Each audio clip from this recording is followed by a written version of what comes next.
दिवाळीची धामधूम आपल्याला सगळीकडे पाहायला मिळते.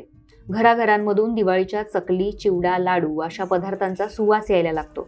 मात्र गोव्यात या पदार्थांचा नाही तर वेगळ्याच पदार्थांचा सुवास दरवळतोय. गोव्यात दिवाळी साजरी होते, पण ती वेगळ्या पद्धतीनं. इथं दिवाळीला कोणता पदार्थ बनतो असा प्रश्न तुम्हाला पडला असेल तर गोव्यात दिवाळीला बनतात फोवांचे प्रकार, तेही वेगवेगळे. फोव म्हणजे पोहे. सगळ्यात महत्त्वाचं म्हणजे हे पोहे नवीनच वापरले जातात. गोव्यात आजही पोहे कांडण्याच्या गिरण्या आहेत. शेतात नवीनच पिकलेला तांदूळ म्हणजे गावठी तांदूळ घेऊन हे लालसर आणि पांढरे असे 2 प्रकारचे पोहे काढतात आणि दिवाळी दिवशी म्हणजे नरकासुराचं दहन झालं की मग हे फोव बनतात. तर पारंपरिक पद्धतीनं हे फोव कसे बनतात हे पाहूया भारती बांदोडकर यांच्याकडून. नमस्कार.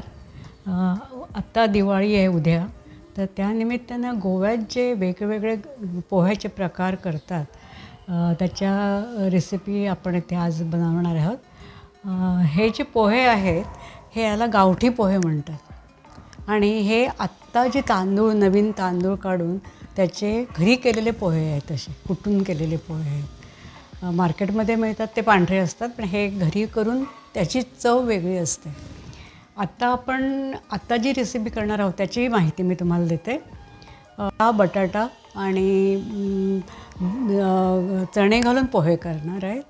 आणि ह्या पोह्याचं जे साहित्य आहे तुम्हाला सांगते की हे चणे आहे, बटाटा आहे, आलं आहे, कोथिंबीर आहे, जिरं, मोहरी, साखर, मीठ, खोबरं, हे सगळं साहित्य घालून आता मी पोहे करणार आहे. आणि कांदा आणि थोडासा लिंबाचा रस. बटाटे पोहे बनवण्यासाठी सुरुवातीला कढई गरम करून त्यात फोडणीसाठी तेल घेऊयात.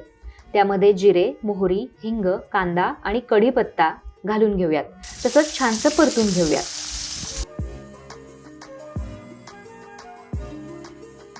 त्यानंतर त्यात बटाटे तसंच हळद घालून अर्धा लिंबूचा रस आणि हिरवे वाटाणे घालून छान 2 मिनिटं परतून घेऊयात.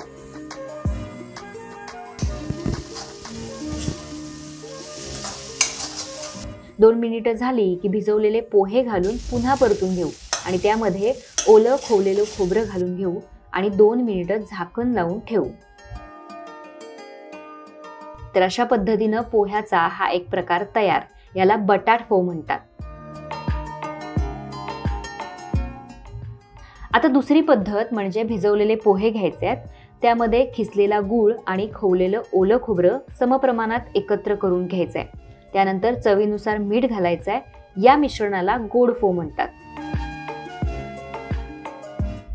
आता तिसरी पद्धत म्हणजे भिजवलेले पोहे आणि दही एकत्र करून घ्यायचंय आणि त्यामध्ये जिरे, मोहरी, कढीपत्ता आणि चवीनुसार मीठ घालून फोडणी द्यायची आहे. याला म्हणतात दही पोहे. तसंच देवाला नैवेद्य म्हणून सुके पोहे आणि त्यामध्ये सुक्या खोबऱ्याचे छोटे छोटे तुकडे करून मिश्रण केलं जातं. याला म्हणतात सुके फोव. त्यानंतर भिजवून घेतलेले ओले पोहे, नारळाचं पाव लिटर दूध हे एकत्र करून गोडीनुसार गूळ पावडर घालून, केळीचे काप आणि वेलची पावडर घालून तयार झालेलं मिश्रण म्हणजे रोज फोव. तर अशा पद्धतीनं हे 5 प्रकारचे गोव्यातले दिवाळीसाठीचे फोव म्हणजेच पोहे तयार. आधी ना दिवाळीच्या सकाळी हे असं देवाला नैवेद्य दाखवतात.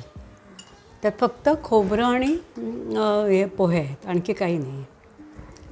आणि हे दाखवल्यानंतर मग कारेट वगैरे कापतात. हे दही आणि हे शिजवलं की काय? फक्त ही फोडणी घातली, दही असंच वरून फोडणी. बेस्ट झालं आहे या. मी पहिल्यांदा खाल्लं असतं. मग हे सगळं चविष्ट आहे. Best. Taste is very good. Every this फोव.